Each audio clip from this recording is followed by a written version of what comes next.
ఆంధ్రజ్యోతి రాధాకృష్ణ గారు నాకు ఇంకే వ్యాపారం లేవు కాబట్టి నా జోలికి రావట్లేదు, రామోజీరావు గారిని అయితే వేధిస్తున్నారు నా మధ్య చెప్పారు. కానీ ఆయనకు పవర్ ప్లాంట్లు ఉన్నాయి అన్నటువంటి విషయం ఇవాళ తెలుస్తోంది.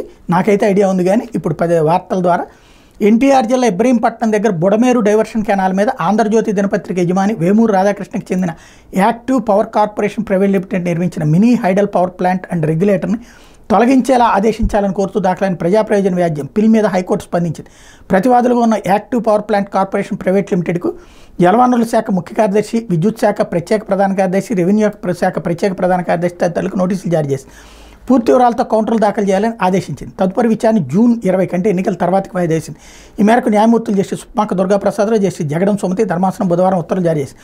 బుడమేరు డైవర్షన్ కెనాల్పై నిబంధనలకు విరుద్ధంగా నిర్మించినటువంటి మినీ హైడల్ పవర్ ప్లాంట్ను తొలగించే విషయంలో అధికారులు స్పందించడం లేదని, తగిన చర్యల నిమిత్తం ఆదేశాలు జారీ చేయాలని కోరుతూ విజయవాడకు చెందిన స్వర్ణాంధ్ర పత్రిక ప్రచురణకర్త సీనియర్ జర్నలిస్ట్ కేబీజీ తిలక్ హైకోర్టులో పిల్ దాఖలు చేసిన విషయం తెలిసింది. ఈ వ్యాజ్యం మీద బుధవారం జస్టిస్ దుర్గాప్రసాద్ నేతృత్వం ధర్మాసనం విచారణ జరిపింది.